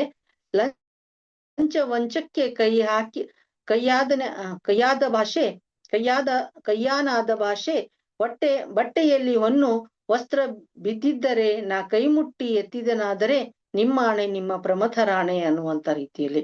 ಅಂದ್ರೆ ನಾನು ಯಾವುದೇ ವಸ್ತುವನ್ನ ಕೈ ಮುಟ್ಟಿ ತಗೊಂಡೆ ಅಂತಂದ್ರೆ ಅದು ನನ್ನ ದೇವರಿಗೆ ಆಣೆ ಮಾಡಿ ಹೇಳೋ ರೀತಿಯಲ್ಲಿ ಅವರು ಅದನ್ನ ವಚನದಲ್ಲಿ ತೆಗೆದುಕೊಂಡಿದ್ದಾರೆ ಅಂತ ಹೇಳಿ. ಅಂದ್ರೆ ಲಂಚಕ್ಕೆ ನಾನು ಯಾವತ್ತೂ ಆಸೆ ಪಡುವಂತವರಲ್ಲ, ಪರರ ವಸ್ತುವನ್ನ ನಾನು ತೆಗೆದುಕೊಳ್ಳುವುದಲ್ಲ, ಯಾವುದೇ ರೀತಿಯ ಅಪಮೌಲ್ಯವನ್ನ ನಾನು ಇಲ್ಲಿ ಮಾಡ್ಲಿಕ್ಕೆ ಸಾಧ್ಯ ಇಲ್ಲ ಅಂತ ಹೇಳಿ ತಮ್ಮ ಆರಾಧ್ಯ ದೈವವಾಗಿರುವಂತಹ ಶಂಭು ಜಕ್ಕೇಶ್ವರನಲ್ಲಿ ಪ್ರಾರ್ಥನೆಯನ್ನ ಮಾಡ್ಕೊಳ್ತಾರೆ ಅನ್ನುವಂಥದ್ದು. ಅದೇ ರೀತಿ ಉರಿಲಿಂಗ ಪೆದ್ದಿ ಶರಣೆ ಪತ್ನಿ ಕಾಳವೆ ಕೂಡ ಬಹಳ ಮಾರ್ಮಿಕವಾಗಿ ಒಂದು ವಚನದಲ್ಲಿ ಹೀಗೆ ಹೇಳ್ತಾರೆ: ಕೃತ್ಯ ಕಾಯಕವಿಲ್ಲದವರು ಭಕ್ತರಲ್ಲ, ಸತ್ಯ ಶುದ್ಧವಿಲ್ಲದುದು ಕಾಯಕವಲ್ಲ, ಆಸೆ ಎಂಬುದು ಭವದ ಬೀಜ, ನಿರಾಸೆ ಎಂಬುದು ನಿತ್ಯ ಮುಕ್ತಿ, ಉರಿಲಿಂಗ ಪೆದ್ದಿಗಳ ಅರಸರಲ್ಲಿ ಸದರವಲ್ಲ ಕಾಣವ್ವ ಅನ್ನುವಂತ ರೀತಿಯಲ್ಲಿ. ಅಂದ್ರೆ ಯಾವುದೇ ಕೆಲಸ ಮಾಡಿದ್ರು ಅದು ಭಕ್ತಿಯಿಂದ ಮಾಡಬೇಕು, ಭಕ್ತಿ ಇಲ್ಲದವರು ಅದು ಕೃತ್ಯ ಮಾಡ್ಲಿಕ್ಕೆ ಸಾಧ್ಯ ಇಲ್ಲ ಅಂತ ಹೇಳಿ, ಸತ್ಯವನ್ನ ನುಡುವುದರಲ್ಲಿ ಶುದ್ಧತೆ ಇರಬೇಕು ಅನ್ನುವಂಥದ್ದು. ಆಸೆ ಎಂಬುದು ಅದನ್ನ ಬಿಟ್ಟು ನಾವು ನಿರಾಸಾ ಭಾವನೆಯಿಂದ ನಾವು ಹೋಗ್ಬೇಕು ಅನ್ನುವಂಥದ್ದನ್ನ, ಅಲ್ಲಿ ನಿತ್ಯ ಮುಕ್ತಿಯನ್ನ ಕಂಡುಕೋಬೇಕು ಅನ್ನುವಂಥದ್ದನ್ನ ಇಲ್ಲಿ ಹೇಳ್ತಾರೆ. ಅದೇ ರೀತಿ ಮುಕ್ತಾಯಕ್ಕನವರ ವಚನವನ್ನ ನೋಡೋದಾದ್ರೆ, ನುಡಿಯಬಾರದು ಕೆಟ್ಟ ನುಡಿಗಳ, ನುಡಿಯಬಾರದು ಕೆಟ್ಟ ನಡೆಗಳ, ನುಡಿದೇನು ನುಡಿಯದಿರ್ದಡೇನು, ಹಿಡಿದ ವೃತ್ತ ಬಿಡದಿರಲು ಅದೇ ಮಹಾಜ್ಞಾನದ ಆಚರಣೆ ಎಂಬುದು ಅಜಗಣ್ಣ ತಂದೆ ಅನ್ನುವಂಥದ್ದು. ಅಂದ್ರೆ ಇಲ್ಲಿ ನುಡಿಗಳನ್ನ ಕೆಟ್ಟ ಪದಗಳನ್ನ ನಾವು ಬಳಸಬಾರ್ದು, ಕೆಟ್ಟ ನಡೆಯನ್ನ ನಾವು ಮಾಡಬಾರ್ದು ಅನ್ನುವಂಥದ್ದೇ ಮೌಲ್ಯವಾಗಿ ತೆಗೆದುಕೊಂಡು ಅಜಗಣ್ಣನ ತಂದೆ ತನ್ನ ಅಣ್ಣನಾದಂಥವರನ್ನ ಗುರುಗಳಾಗಿ ಮಾಡ್ಕೊಂಡು ಅವರಿಗೆ ಹೇಳುವಂತಹ ಒಂದು ವಚನ ಅನ್ನುವಂತ ರೀತಿಯಲ್ಲಿ ನಾವು ಹೇಳ್ಬೋದು. ಅದೇ ರೀತಿ ಇನ್ನೂ ಅನೇಕ ಶರಣರು ಮೌಲ್ಯಕ್ಕೆ ಸಂಬಂಧಪಟ್ಟಂತ ವಚನಗಳನ್ನ ಬರೆದಿದ್ದಾರೆ. ಉರಿಲಿಂಗ ಪೆದ್ದಿ ಆಗಿರ್ಬೋದು, ಏಲೇಶ್ವರ ಕೇತಯ್ಯ ಆಗಿರ್ಬೋದು, ಶಿವಲೆಂಕ ಮಂಚಣ್ಣ, ನುಲಿದ ಚಂದಯ್ಯ, ಆದಯ್ಯ, ಐದಕ್ಕಿ ಮಾರಯ್ಯ, ಮೋಳಿಗೆ ಮಾರಯ್ಯ, ಸಕಳೇಶ ಮಾದರಸ, ಮಡಿವಾಳ ಮಾಚಿದೇವ, ಹಡಪದ ಅಪ್ಪಣ್ಣ, ಮಾದಾರ ಧೂಳಯ್ಯ, ಅವಸರದ ರೇಕಣ್ಣ, ಅರಿವಿನ ಮಾರಿತಂದೆ, ಅಮುಗೆ ರಾಯಮ್ಮ, ಅಜಗಣ್ಣ, ಬೊಕ್ಕಸದ ಚಿಕ್ಕಣ್ಣ, ಮೆರಿಮಿಂಡಯ್ಯ, ಬಾಹೂರ ಬೊಮ್ಮಣ್ಣ, ಅಗ್ವಣಿಯ ಅಂಬಯ್ಯ, ಮನಮುನಿ ಗುಮ್ಮಾಟ ದೇವ, ಮಾದಾರ ಚೆನ್ನಯ್ಯ, ಮನಸಂದ ಮಾರಿತಂದೆ, ಇಂಥ ಹಲವಾರು ಶರಣರು ಈ ರೀತಿಯ ಮೌಲ್ಯಕ್ಕೆ ಸಂಬಂಧಿಸಿದಂತ ವಚನಗಳನ್ನ ಬರೆದು ತಮ್ಮ ಜೀವನವನ್ನ ಸಾರ್ಥಕ ಮಾಡಿಕೊಂಡಿದ್ದಾರೆ ಅಂತ ಹೇಳ್ಬೋದು. ಒಟ್ಟಾರೆಯಾಗಿ ಹೇಳುವ ತಾತ್ಪರ್ಯ ಏನು ಅಂತಂದ್ರೆ, ವಚನಕಾರರು ಭುವಿಯ ಬದುಕನ್ನ ಮೌಲ್ಯಯುತವಾಗಿ ಮಾಡಿ ಸುಂದರವನ್ನಾಗಿ ಮಾಡಿಸಿ ಶಿವಮಯವಾಗಿ ಮಾಡುವಂತಹ ಆಸೆಯನ್ನ ಇಟ್ಕೊಂಡು ಇಲ್ಲಿ ಬಂದಿದ್ದಾರೆ ಅನ್ನುವಂಥದ್ದು. ಭೂಮಿಯ ಮೇಲೆ ಇದ್ಕೊಂಡು ಅವರು ತಮ್ಮ ಜೀವನವನ್ನ ಸಾರ್ಥಕವನ್ನಾಗಿ ಮಾಡಿಕೊಂಡು ಜೀವನದ ಮೌಲ್ಯವನ್ನ ಇಲ್ಲಿ ನಡೆಸಿಕೊಟ್ಟಿದ್ದಾರೆ ಅನ್ನುವಂಥದ್ದನ್ನ ನಾವು ನೋಡ್ಬೋದಾಗಿದೆ. ಅದಕ್ಕೆ ಅಲ್ಲಮ ಪ್ರಭುದೇವರು ಒಂದ್ ಕಡೆ ಹೇಳ್ತಾರೆ, ಮಾತೆಂಬುದು ಜ್ಯೋತಿರ್ಲಿಂಗವಾಗಿರ್ಬೇಕು ಅಂತ. ಮಾತು ಅನ್ನುವಂಥದ್ದು ಬಹಳ ಮುಖ್ಯ ಆಗಿರ್ತದೆ. ಮಾತಿನಲ್ಲಿಯೇ ಜಗಳ ಇರ್ತದೆ, ಮಾತಿನಲ್ಲಿಯೇ ದೇವರನ್ನ ಕಾಣುವಂತ ಶಕ್ತಿ ಇರ್ತದೆ. ಆ ಮಾತು ಅನ್ನುವಂಥದ್ದನ್ನ ನಾವು ಬಹಳ ಹಿತಮಿತವಾಗಿ ಬಳಸಿ ದೇಹವನ್ನ ಸರಿಯಾಗಿ ಇಟ್ಕೊಳ್ಳುವಂಥದ್ದು ಕೂಡ ಒಂದು ಮೌಲ್ಯ ಅನ್ನುವಂತ ರೀತಿಯಲ್ಲಿ, ದೇಹವೇ ದೇಗುಲ ಅನ್ನುವಂಥದ್ದನ್ನ ಹೇಳಿರುವಂತ ಶರಣರು, ಭ್ರಷ್ಟಾಚಾರವನ್ನ ಬಿಟ್ಬಿಡಿ ಅನ್ನುವಂಥದ್ದನ್ನ ಹೇಳಿರುವಂತ ಶರಣರು, ಅನೇಕ ಮೌಲ್ಯಗಳನ್ನ ನಾವಿಲ್ಲಿ ನೋಡ್ಬೋದು. ಇವತ್ತು ಭ್ರಷ್ಟಾಚಾರ ಅನ್ನುವಂಥದ್ದು ಬಹಳ ಬಹಳ ಆಗಿರುವಂತದ್ದನ್ನ ಆಗಿನ ಕಾಲದಲ್ಲಿಯೇ ಖಂಡಿಸಿರುವಂತದ್ದನ್ನ ನಾವು ನೋಡ್ತೀವಿ. ಈ ರೀತಿ ಬದುಕನ್ನ ಸುಂದರಗೊಳಿಸುವಂತಹ ಶರಣರು ಅವರ ವಚನಗಳನ್ನ ಇಟ್ಕೊಂಡೇ ನಾವು ಬದುಕಿದ್ದೇ ಆದಲ್ಲಿ ಜೀವನ ಬಹಳ ಸಾರ್ಥಕ ಬದುಕು ಆಗ್ತದೆ ಅನ್ನುವಂಥದ್ರಲ್ಲಿ ಯಾವುದೇ ಸಂಶಯವಿಲ್ಲ ಅಂತ ನಾನು ಹೇಳಿಕ್ ಬಯಸ್ತಾ ಇದ್ದೀನಿ. ಅದು ಅಕ್ಕ ಮಹಾದೇವಿ ಆಗಿರ್ಬೋದು, ಸತ್ಯಕ್ಕೆ ಆಗಿರ್ಬೋದು, ಯಾರೇ ಆಗಿದ್ರೂ ಕೂಡ ಬಹಳ ಉತ್ತಮ ರೀತಿಯಲ್ಲಿ ಮೌಲ್ಯಗಳನ್ನ ಎತ್ತಿ ಹಿಡಿಯುವಂತ ಕೆಲಸವನ್ನ ಮಾಡಿದ್ದಾರೆ ಅನ್ನುವಂಥದ್ದು. ಒಂದು ವಚನವನ್ನ ಇಟ್ಕೊಂಡಿದ್ದೆ ಆದರೆ ಕಳಬೇಡ, ಕೊಲಬೇಡ, ಹುಸಿಯೇ ನುಡಿಯಬೇಡ ಅನ್ನುವಂತ ಒಂದು ವಚನವನ್ನ ಇಟ್ಕೊಂಡು ಅದನ್ನ ನಾವು ಕರೆಕ್ಟ್ ಆಗಿ ಪಾಲಿಸ್ಕೊಂಡು ಹೋದೆವು ಅಂತಂದ್ರೆ, ಅಥವಾ ಈ ವಚನ ನಿಮ್ಗೆ ಇಷ್ಟ ಇಲ್ಲ ಅಂತಂದ್ರೆ, ಇದಕ್ಕಿ ಲಕ್ಕಮ್ಮನವರ ಆಸೆ ಈ ಸಕ್ಕಿ ಆಸೆ ನಿಮಗೇಕೆ ಅನ್ನುವಂತ ಒಂದು ವಚನವನ್ನ ಇಟ್ಕೊಂಡು ಹೋದಲ್ಲಿ ಜೀವನ ಬಹಳ ಸಾರ್ಥಕತೆಯನ್ನ ಪಡ್ಕೊಳ್ತದೆ ಅಂತ. ಈಗ ಎಕ್ಸಾಂಪಲ್ ಆಗಿ ಈಗ ಆಧುನಿಕ ಕಾಲದಲ್ಲಿ ಯಾರೋ ಪಕ್ಕದ ಮನೆಯವರು ಏನೋ ಒಳ್ಳೆ ಒಳ್ಳೆ ಬಟ್ಟೆಗಳು ಅಥವಾ ಯಾವುದೋ ಬೆಲೆ ಬಾಳುವಂತಹ ಕಾರು ಅಥವಾ ಏನೋ ಒಂದು ವಸ್ತುವನ್ನ ತಂದಾಗ ನಮ್ಮ ಮನಸ್ಸನ್ನ ನಾವು ನಿಯಂತ್ರಣದಲ್ಲಿ ಇಟ್ಕೊಂಡು ನಾವು ಅದರ ಬಗ್ಗೆ ಯೋಚನೆ ಮಾಡಿ ಮುಂದೆ ಒರಿಬೇಕು ಅನ್ನುವಂತಹ ನಿಲುವನ್ನೇ ವಚನಕಾರರ ಹೇಳಿದ್ದಾರೆ. ಅಂದ್ರೆ ಆಸೆಯನ್ನ ಪೂರ್ತಿಯಾಗಿ ತ್ಯಾಗ ಮಾಡ್ರಿ ಅಂತ ಹೇಳಿಲ್ಲ, ಆ ಆಸೆಯಲ್ಲಿ ಬಹಳ ಶುದ್ಧವಾಗಿರುವಂತ ಆಸೆ ಅನ್ನುವಂಥದ್ದನ್ನ ನಾವು ಇಲ್ಲಿ ನೋಡ್ಬೋದು. ಅಂದ್ರೆ ಅತಿ ಆಸೆ ಗತಿಗೇಡುತನವನ್ನ ಮಾಡೋದನ್ನ ಬಿಟ್ಟು ಆಸೆಯ ಮಿತಿಯಲ್ಲಿ ಇದ್ರೆ ಒಳ್ಳೇದು ಅಂತ ಇಲ್ಲಿ ವಚನಕಾರರು ಹೇಳಿದ್ದಾರೆ. ಅದನ್ನ ನಾವು ಪಾಲಿಸ್ಕೊಂಡು ಹೋಗಿದ್ 1% ನಾವು ಅದನ್ನ ಅಳವಡಿಸ್ಕೊಂಡ್ರು ನಮ್ಮ ಬದುಕು ಸಾರ್ಥಕತೆ ಆಗ್ತದೆ ಅಂತ ನಾವಿಲ್ಲಿ ಹೇಳ್ಬೋದು. ಈ ರೀತಿ ನನಗೆ ಒಂದು ಶರಣರ ವಚನಗಳಲ್ಲಿ ನೈತಿಕ ಮೌಲ್ಯವನ್ನ ಎತ್ತಿ ಹಿಡಿಲಿಕ್ಕೆ ಒಂದು ಅವಕಾಶ ಮಾಡಿಕೊಟ್ಟದ್ದಕ್ಕಾಗಿ ತಮ್ಮೆಲ್ಲರಿಗೂ ಧನ್ಯವಾದವನ್ನ ಅರ್ಪಿಸ್ತೇನೆ. ನಮಸ್ಕಾರ.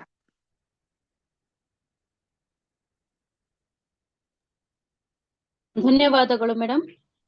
ತಮ್ಮ ಧನ್ಯವಾದ. ಅಮೂಲ್ಯ ಸಮಯವನ್ನು ನಮಗಾಗಿ ಮೀಸಲಿಟ್ಟು ತಮ್ಮ ಜ್ಞಾನವನ್ನು ಜ್ಞಾನ ದಾಸೋಹದ ರೂಪದಲ್ಲಿ ಹಂಚಿಕೊಂಡಂತಹ ಮೇಡಮ್ ಅವರಿಗೆ ನಮ್ಮೆಲ್ಲರ ಪರವಾಗಿ ಅನಂತ ಅನಂತ ಧನ್ಯವಾದಗಳು ಮ್ಯಾಮ್. ಧನ್ಯವಾದಗಳು ಮೇಡಮ್. Yes ma'am. ಶರಣ ಬಂಧುಗಳೇ, ಈಗ ಅಭಿಪ್ರಾಯ ಅನಿಸಿಕೆ ಹಂಚಿಕೊಳ್ಳುವ ಸಮಯ. ತಮ್ಮಲ್ಲಿ ಮಾತನಾಡಲು ಇಚ್ಛಿಸುವವರು ಮುಕ್ತವಾಗಿ ತಮ್ಮ ಅನಿಸಿಕೆಯನ್ನ ಹಂಚಿಕೊಳ್ಳಬಹುದು.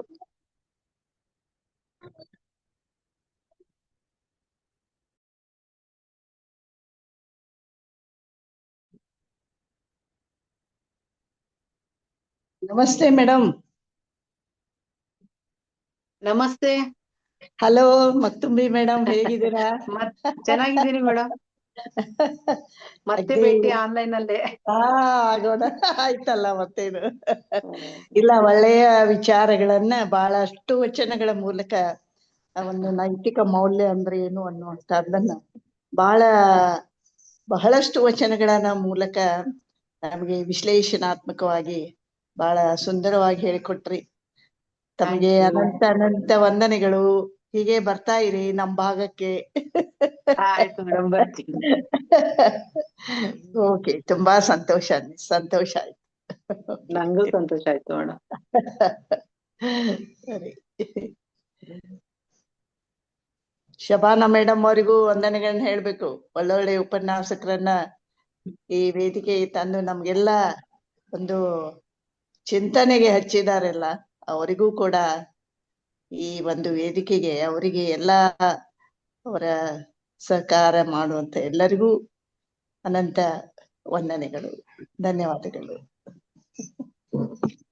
ಧನ್ಯವಾದಗಳು ಅಮಿತಾ ಬೇಗಂ ಅವರಿಗೆ.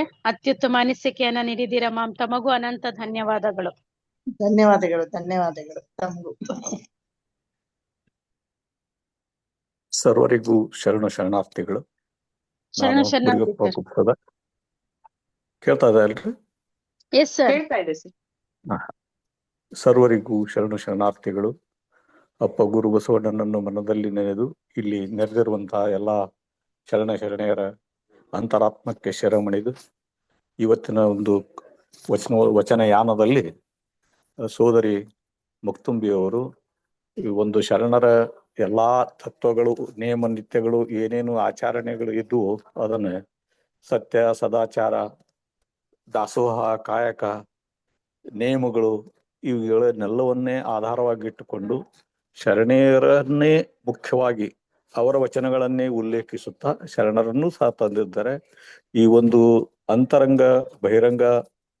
ಅಂತರಂಗ ಶುದ್ಧಿಗೆ ಮಹತ್ವವನ್ನು ಕೊಡಬೇಕು, ನಡೆ ನುಡಿಯಲ್ಲಿ ವ್ಯತ್ಯಾಸವಿರಬಾರದು ಅನ್ನುವಂತಹ ಒಂದು ಮೂಲವಾದಂತಹ ಒಂದು ವಿಷಯವನ್ನು ಪ್ರಸ್ತಾಪಿಸಿ ನಮ್ಗೆ ಬಹಳಷ್ಟು ಚೆನ್ನಾಗಿ ಸುದೀರ್ಘವಾಗಿ ಬಹಳಷ್ಟು ಬಹಳಷ್ಟು ಶರಣೆಯರ ವಚನಗಳನ್ನು ಇವತ್ತು ತಿಳಿಸಿಕೊಟ್ಟು ನಾವೆಲ್ಲ ಅನುಭವ ಮಂಟಪದಲ್ಲೇ ಇದ್ದೇವೇನೋ ಅನ್ನುವಂತ ಭಾವನೆ ಬರುವ ಹಾಗೆ ಬಹಳಷ್ಟು ಸುಂದರವಾಗಿ ಇವತ್ತು ವಚನಯಾನವನ್ನು ಪೂರೈಸಿದ್ದಾರೆ.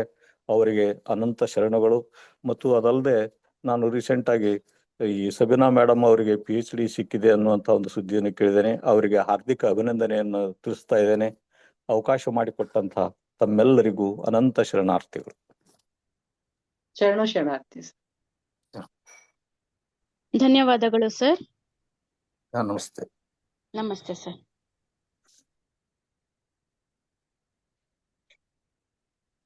ಮತ್ತೆ ಯಾರಾದ್ರೂ ಶರಣ ಬಂಧುಗಳೇ ತಮ್ಮ ಅಭಿಪ್ರಾಯವನ್ನ ಹಂಚಿಕೊಳ್ಳಿ.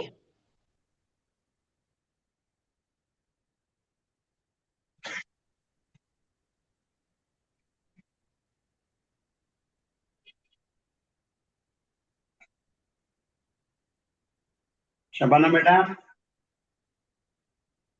ಶಿವಕುಮಾರ್ ಸರ್ ನಮಸ್ತೆ, ಮಾತಾಡಿ. ಇದಾರ ಅಂತ ಅದಕ್ಕೆ ಕೇಳ್ತಾ ಇದ್ದೀನಿ. ಇಲ್ಲ ಸರ್, ಮಾತಾಡಿ. ಓಕೆ, ಸರ್ವರಿಗೂ ಶರಣಾರ್ಥಿ. ದಿನನಿತ್ಯವಾನು ಒಂದೊಂದು ಮೌಲ್ಯಾಧಾರಿತ ವಿಚಾರವನ್ನ ನಮ್ಮ ಜ್ಞಾನದ ಕಣಜವನ್ನ ತುಂಬುತ್ತಿರುವಂತಹ ಶರಣಯಾನಕ್ಕೆ, ಜಗದವುಗಳ ಮಂಟಪಕ್ಕೆ, ಎಲ್ಲ 6 ಸಂಯುಕ್ತ ಸಂಸ್ಥೆಗಳಿಗೆ ಅಭಿವಂದನೆ. ಇವತ್ತಿನ ಉಪನ್ಯಾಸ ಬಹಳ ಅದ್ಭುತವಾದಂತ ಉಪನ್ಯಾಸ. ವಚನಗಳಲ್ಲಿ ನೈತಿಕ ಮೌಲ್ಯಗಳು, ಅದಕ್ಕೆ ಇವತ್ತು ದೊಡ್ಡ ಕೊರತೆ ಇವತ್ತಿನ ಪ್ರಸ್ತುತ ಸಮಾಜ ಸಂದರ್ಭದಲ್ಲಿ. ಆದರೂ ಇಂತಹ ಒಳ್ಳೆಯ ವಿಚಾರಗಳನ್ನ ಚಿಂತನ ಮಂಥನ ಮಾಡಿದಾಗ ಮನುಷ್ಯ ಸರಿ ಮಾಡದೇ ಇದ್ರೂ ಪರವಾಗಿಲ್ಲ, ತಪ್ಪು ಮಾಡದೇ ಇದ್ರೆ ಅದೇ ಒಂದು ದೊಡ್ಡ ಸಾಧನೆ ಅನ್ನೋ ಮಾತನ್ನ ಉಲ್ಲೇಖ ಮಾಡೋದಕ್ಕೆ ಇಷ್ಟಪಡ್ತೇನೆ. ವಚನಗಳಲ್ಲಿ ಪ್ರತಿಯೊಂದು ವಚನವೂ ಕೂಡ ನೈತಿಕ ಮೌಲ್ಯಗಳು, ಎಥಿಕ್ಸ್ ಅಂತ ಹೇಳ್ತೇವೆ ನಾವು. ಆ ಎಥಿಕ್ಸ್ ಅನ್ನೋದೇನೆ ಮೊದಲನೇದಾಗಿ ನಾವು ಅದನ್ನ ವಿಮರ್ಶೆ ಮಾಡಬೇಕು. ನೈತಿಕತೆ ಅಂದ್ರೆ ಸರಿ ಯಾವುದು, ತಪ್ಪು ಯಾವುದು, ಸರಿ ಇರೋದನ್ನ ಮಾಡಬೇಕು, ತಪ್ಪಿರೋದನ್ನ ಮಾಡಬಾರದು, ಇಷ್ಟೇ. ಹಾಗಾಗಿ ಅದರ ಜೊತೆಗೆ ವಿಶೇಷವಾಗಿ ವಚನಕಾರರ 10 ಹಲವು ವಚನಗಳನ್ನ ಪೂರಕವಾಗಿ ಉಲ್ಲೇಖ ಮಾಡ್ತಾ ಒಂದೊಂದು ವಚನಗಳಲ್ಲೂ ಏನೇನು ಮೌಲ್ಯಗಳನ್ನ ನೀಡ್ತಾ ಇದೆ. ವಿಶೇಷವಾಗಿ ಇವತ್ತು ಮನುಷ್ಯನ ಲೌಕಿಕ ಜೀವನದಲ್ಲಿ ಅಂತರಂಗದ ಕಡೆ ನಾವ್ ಯಾರೂ ಗಮನ ಕೊಡೋದಿಲ್ಲ. ಎಲ್ಲ ಬಹಿರಂಗದ ಒಂದು ಪ್ರದರ್ಶನಕ್ಕೆ ನಾವು ಇವತ್ತು ಒಂದು ರೀತಿ ಮಾನ್ಯತೆ ಕೊಡ್ತಾ ಇದ್ದೀವಿ. ಹಾಗಾಗಿ ಮೌಲ್ಯ ಅಂದ್ರೇನೆ ಅದನ್ನ ಒಂದು ತತ್ವವನ್ನ ಪಾಲನೆ ಮಾಡೋದು. ಹಾಗಾಗಿ ಸಾಂದರ್ಭಿಕವಾಗಿ ನಾನು ಹೇಳ್ತಾ ಇರ್ತೇನೆ, ಮನುಷ್ಯನಿಗೆ ಪಾಪ ಪ್ರಜ್ಞೆ ಅನ್ನೋದೊಂದಿರ್ತದೆ. ಆ ಪಾಪ ಪ್ರಜ್ಞೆಯನ್ನು ಯಾರತ್ರ ಮುಚ್ಚಿಟ್ರು ಇಬ್ಬರತ್ರ ಮುಚ್ಚಿಡಕ್ಕಾಗಲ್ಲ. ಒಂದು ಅಂತರಾತ್ಮ, ಇನ್ನೊಂದು ಪರಮಾತ್ಮ. ಹಾಗಾಗಿ ಇವತ್ತಿನ ಪ್ರಸ್ತುತ ಪರಿಸ್ಥಿತಿಗೆ ಬೇಕಾಗಿರುವಂತ ಎಲ್ಲಾ ಮೌಲ್ಯಗಳ ಜೊತೆಗೆ ಕೇವಲ ಎಲ್ರೂ ಹೇಳ್ತಾರೆ, ನಾನೊಬ್ಬನೇ ಅಲ್ಲ, ಪ್ರತಿಯೊಬ್ರು ಹೇಳ್ತಾರೆ, ಬಸವಣ್ಣನವರ ಸಪ್ತಸೂತ್ರಗಳನ್ನ ಅಳವಡಿಸಿಕೊಂಡು ಬಿಟ್ರೆ ಅದಕ್ಕಿಂತಲೂ ಮೌಲ್ಯ ಇನ್ಯಾವುದೂ ಬೇಕಿಲ್ಲ ಅಲ್ವಾ? ಕಳಬೇಡ, ಕೊಲಬೇಡ, ಹುಸಿಯ ನುಡಿಯಲು ಬೇಡ, ಮುನಿಯ ಬೇಡ, ಅನ್ಯರ ಕಂಡರೆ ಅಸಹ್ಯ ಪಡಬೇಡ, ತನ್ನ ಬಣ್ಣಿಸಬೇಡ, ಇದರ ಅಳಿಯಲು ಬೇಡ. ಇದೇ ಅಂತರಂಗ ಶುದ್ಧಿ, ಇದೇ ಬಹಿರಂಗ ಶುದ್ಧಿ. ಹಾಗಾಗಿ ಇನ್ನೂ ಒಂದು ಅಲ್ಲಮ ಪ್ರಭುಗಳ ವಚನವನ್ನು ಕೂಡ ಜ್ಞಾನ ರತ್ನ ಅಂತ. ಹಾಗಾಗಿ ಅದರ ಬಗ್ಗೆನು, ಜ್ಞಾನದ ಬಗ್ಗೆ ಹೇಳೋದಾದ್ರೆ ನಾಲೆಡ್ಜ್ ಅಂತೀವಲ್ವಾ, ನಾಲೆಡ್ಜ್ ವಿಲ್ ಗಿವ್ ಪವರ್, ಶಕ್ತಿ. ಕ್ಯಾರೆಕ್ಟರ್ ವಿಲ್ ಗಿವ್ ರೆಸ್ಪೆಕ್ಟ್ ಅಂತ. ಹಾಗಾಗಿ ಜ್ಞಾನ ನಮಗೆ ಶಕ್ತಿಯನ್ನ ಕೊಟ್ರೆ ಚಾರಿತ್ರ್ಯ ನಮಗೆ ಗೌರವವನ್ನ ಕೊಡುತ್ತದೆ. ಹಾಗಾಗಿ ಅಂತಹ ವಚನಕಾರರ ವಚನಗಳಲ್ಲಿರುವಂತ ಮೌಲ್ಯಗಳನ್ನ ನಮ್ಮ ಜೀವನದಲ್ಲಿ ಸ್ವಲ್ಪ ಮಟ್ಟಿಗಾದ್ರೂ ಅಳವಡಿಸಿಕೊಳ್ಳೋಣ, ಉತ್ತಮ ಮಾರ್ಗದಲ್ಲಿ ನಡೆಯೋಣ. ನಾವ್ ಇನ್ನೊಬ್ಬರ ಪ್ರಶಂಸೆಗೆ ಪಾತ್ರರಾಗದೇ ಇದ್ರು ನಮ್ಮ ಆತ್ಮ ಸಾಕ್ಷಿಗೆ ಅನುಗುಣವಾಗಾದ್ರೂ ನಾವು ಸರಿದಾರಿಯಲ್ಲಿ ನಡೆಯೋಣ ಅನ್ನೋ ಪೂರಕವಾದಂತ ಮಾತುಗಳನ್ನ ಹೇಳುತ್ತಾ ಡಾಕ್ಟರ್ ಮುಕ್ತಾಂಬಿ ಬಾಲ್ಕೀರವರಿಗೆ ಎಷ್ಟಕ್ಕೆ ಆಗ್ಲಿ ಇದು ಉತ್ಪ್ರೇಕ್ಷೆಯ ಮಾತಲ್ಲ. ಯಾವುದೇ ಉತ್ತರ ಕರ್ನಾಟಕದ ಬಂಧುಗಳು ಸಿಕ್ಕಿದಾಗ ನಾನು ಹೇಳ್ತೇನೆ, ಉತ್ತರ ಕರ್ನಾಟಕದ ಸಂಸ್ಕೃತಿ ಸ್ವಲ್ಪ ಗಟ್ಟಿ, ದಕ್ಷಿಣದ್ದು ಸ್ವಲ್ಪ ತಿಳಿ ಅನ್ನೋ ಮಾತನ್ನ ಸಾಂದರ್ಭಿಕವಾಗಿ ಉಲ್ಲೇಖ ಮಾಡ್ತಾನೆ. ಅದಕ್ಕೆ ಬೇಕಾದಷ್ಟು ವಿಚಾರಗಳಿವೆ. ಆಗ ಒಂದೊಂದು ವಚನವೂ ಒಂದೊಂದು ರೀತಿ ತನ್ನದೇ ಆದಂತ ಮೌಲ್ಯವನ್ನ ನಾವು ಹೇಳುತ್ತೆ. ಆದ್ರೆ ಇವತ್ತಿನ ಸಮಾಜ ಏನಾಗಿದೆ ಅಂದ್ರೆ ಜಗತ್ತು ವಿಸ್ಮಯ, ಮೌಲ್ಯಗಳು ಮಾಯ, ಸಮಾಜಕ್ಕೆ ಗಾಯ, ಎಲ್ಲಿದೆ ನ್ಯಾಯ? ಈ ನ್ಯಾಯವನ್ನ ಎಲ್ಲಿ ಹುಡುಕ್ಬೇಕಂದ್ರೆ ವಚನಗಳಲ್ಲಿ ಹುಡುಕಬೇಕು. ವಚನಗಳ ತತ್ವವನ್ನ ನಾವು ಜೀವನದಲ್ಲಿ ಅಳವಡಿಸಿಕೊಳ್ಳಬೇಕು, ಉತ್ತಮ ದಾರಿಯಲ್ಲಿ ಸಾಗಬೇಕು. ಆಗ ಈ ವಚನಗಳ ವಿಮರ್ಶೆ ಮಾಡಿದ್ದಕ್ಕೂ ಸಾರ್ಥಕ ಆಗ್ತದೆ. ಇಂತಹ ಒಳ್ಳೆಯ ವಿಚಾರ ಚಿಂತನ ಮಂಥನವನ್ನ ನಮ್ಮ ಶರಣಯಾನ 9 ವರ್ಷಗಳಿಂದ ಅನೂಚಾನವಾಗಿ ನಡೆಸ್ಕೊಂಡು ಬರ್ತಾ ಇದೆ. ಇದಕ್ಕೆ ವಿಶೇಷವಾದಂತ ಎಲ್ಲ ಅಂಗಸಂಸ್ಥೆಗಳಿಗೆ, ವಿಶೇಷವಾಗಿ ಇದರ ಮುಖ್ಯ ರೂವಾರಿ ನನ್ನ ಆತ್ಮೀಯ ಹಿರಿಯ ಸಹೋದರಿ ಮತ್ತೆ ನನ್ನ ಆತ್ಮೀಯ ಸಹೋದ್ಯೋಗಿ ಕೂಡ ಡಾಕ್ಟರ್ ಶೀಲಾದೇವಿ ಮಳಿಮಠ್ರವರಿಗೆ ಅಭಿನಂದನೆಗಳು. ಅವರ ಸಾಧನೆಗೆ ಮತ್ತು ಸೇವೆಗೆ ಸಾಥ್ ಕೊಡ್ತಾ ಇರತಕ್ಕಂತ ಶಬಾನ ಆಗ್ಬೋದು, ಲಕ್ಷ್ಮೀದೇವಿ ಆಗ್ಬೋದು, ಅವರದೇ ಆದಂತ ಒಂದು ಬಳಗವನ್ನ ಸೃಷ್ಟಿ ಮಾಡಿಟ್ಕೊಂಡಿದ್ದಾರೆ, ಶರಣರ ಬಳಗ. ಹೀಗೆ ಸಮಾಜದಲ್ಲಿ ಉತ್ತಮ ಕಾರ್ಯಗಳನ್ನ, good deed is more than A prayer ಅಂತೀವಿ.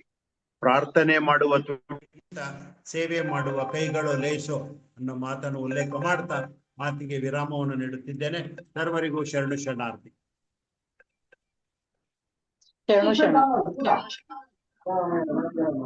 ಧನ್ಯವಾದಗಳು ಶಿವಕುಮಾರ್ ಸರ್ ಅವರಿಗೆ. ಅತ್ಯುತ್ತಮ ಅನಿಸಿಕೆಯನ್ನು ನೀಡಿದ್ದೀರಾ ಸರ್. ಓಕೆ ಮೇಡಮ್, ನಿಮ್ಮ ಕಾರ್ಯಕ್ರಮ ನಮ್ಗೆ ಪೂರಕ, ಪ್ರೇರಕ, ತಾರಕ. ಇದನ್ನ 1 ಗಂಟೆ ಕೇಳಿದ್ರೆ ನಮ್ ಜೀವನವಾಗುತ್ತೆ ಸಾರ್ಥಕ. ಆಗ್ಲಿ ಸರ್, ಧನ್ಯವಾದಗಳು ಸರ್. Okay madam. ಮತ್ತೆ ಶರಣ ಬಂಧುಗಳೇ, ತಮ್ಮ ಯಾರಾದ್ರೂ ಅನಿಸಿಕೆ ಅಭಿಪ್ರಾಯವನ್ನು ಹಂಚಿಕೊಳ್ಳುವವರಿದ್ದರೆ ಹೇಳಬಹುದು.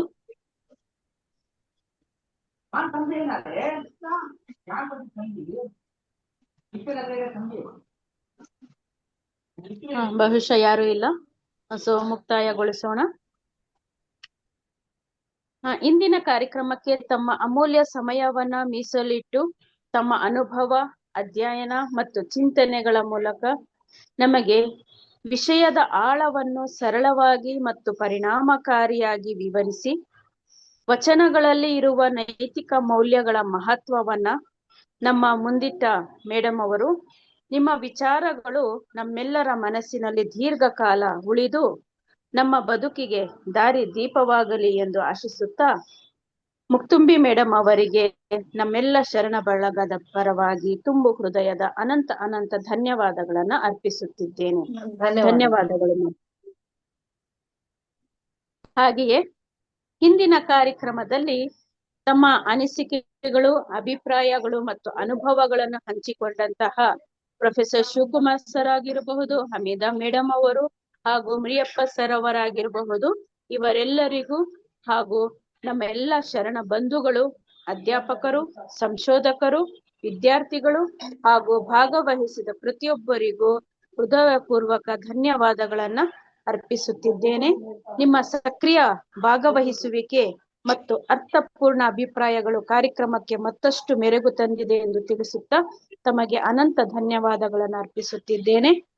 ಹಾಗೆಯೇ ಇಂದಿನ ಕಾರ್ಯಕ್ರಮದ ಯಶಸ್ವಿಗೆ ನೇರವಾಗಿ ಹಾಗೂ ಪರೋಕ್ಷವಾಗಿ ಕಾರಣರಾದ ಎಲ್ಲರಿಗೂ ಮತ್ತೊಮ್ಮೆ ಧನ್ಯವಾದಗಳನ್ನು ಅರ್ಪಿಸುತ್ತಾ, ನಮ್ಮ ಈ ಕಾರ್ಯಕ್ರಮದ ಅಧ್ಯಕ್ಷತೆಯನ್ನು ವಹಿಸಿದ ಡಾಕ್ಟರ್ ಶೀಲಾದೇವಿ ಎಸ್ ಮಳಿಮಠ ಮೇಡಮ್ ಅವರು ಹಾಗೂ ವಿಜಯಕುಮಾರ್ ಕಮ್ಮಾರ್ ಸರ್ ಅವರಿಗೂ ಸಹ ಅನಂತ ಧನ್ಯವಾದಗಳನ್ನ ಅರ್ಪಿಸುತ್ತಿದ್ದೇನೆ. ಜೊತೆಗೆ ವಚನಗಳ ಮೌಲ್ಯಗಳು ನಮ್ಮ ಮಾತಿನಲ್ಲಿ ಮಾತ್ರವಲ್ಲ, ನಮ್ಮ ನಡೆನುಡಿಗಳಲ್ಲೂ ಪ್ರತಿಫಲಿಸಲಿ. ಇಂದಿನ ವಿಚಾರ ಮಂಥನದಿಂದ ಪಡೆದ ಜ್ಞಾನ ನಮ್ಮ ಬದುಕಲ್ಲಿ ಆಚಾರವಾಗಿ ಮೂಡಿ ಬರಲಿ ಎಂಬ ಆಶಯದೊಂದಿಗೆ ಇಂದಿನ ಕಾರ್ಯಕ್ರಮವನ್ನು ಇಲ್ಲಿಗೆ ಮುಕ್ತಾಯಗೊಳಿಸುತ್ತೇನೆ. ಎಲ್ಲರಿಗೂ ಶರಣು ಶರಣಾರ್ಥಿ. ಧನ್ಯವಾದಗಳು. ಶುಭರಾತ್ರಿ.